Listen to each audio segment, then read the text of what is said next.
शुभ सकाळ मंडळी. श्री स्वामी समर्थ. हॅप्पी होली. आज होली.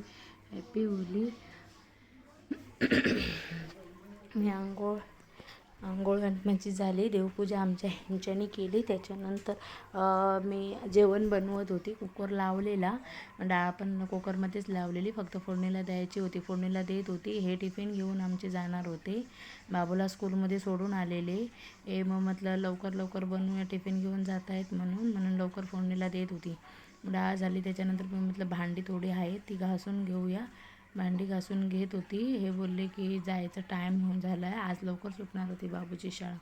त्याच्यामुळे मी यांचा मुलगा मला बोलवायला आला, काकी माझी मम्मी बोलवते. मी बोलली चालेल. मग त्यांच्याकडे आली मी. ते बोलले इकडेच ये. मग त्यांच्याकडे आली.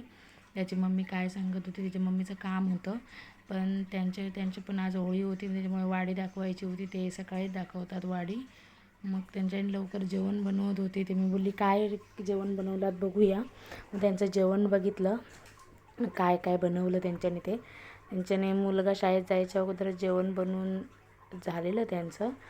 जेवण बनवून झालेलं सकाळीच 11 वाजायच्या अगोदरच जेवण बनवून झाल्यानंतर मी घरी गेल्यानंतर ते बोलले हे घ्या भाजी, खावा आणि टेस्ट करा, बघा कशी झाली आहे भाजी द्या. मी बोलली चालेल, बघतो भाजी कशी झाली आहे ती.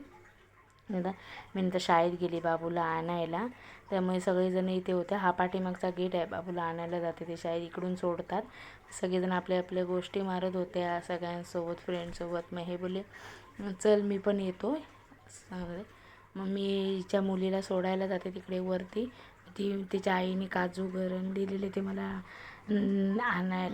आम्हाला घेऊन आली तिथे.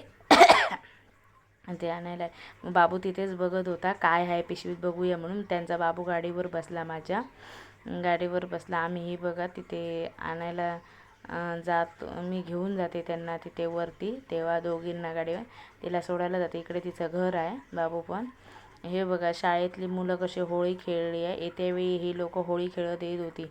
मग कशी खेळली आहे होळी ही बघा. त्यांचे क्रियांच्या पण डोळ्याला कोणी कलर लावलेला. शाळेत क्रियांश होळी खेळून आलेला, मग त्याच्या डोळ्यात झालं. हे बाबूच्या फ्रेंडने दिलं बाबूला, देवांशीने दिलं त्याला होळी खेळण्यासाठी. तो घेऊन कधी मी त्याच्यात पाणी भरणार ह्याचीच वाट बघत होता. मम्मी मला पाणी भरायचं आहे. फक्त सारखं तेच सांगत होता पाणी भरायचं आहे करून. असं मम्मी आत्ताच भरतोय करून, ऐकत पण नव्हता. बोलत होता छान आहे. मी बोलली पप्पा आल्यावर भर, कारण आता त्याच्यात पाणी भरलं तर परत ते फुगे फुटणार नाही आहे असं, आणि बांधायला काय मला येत नव्हतं म्हणून. तो मम्मी माझ्या फ्रेंडने दिला आहे, माझा एक फोटो काढ म्हणून. बाय मंडळी, थँक्यू.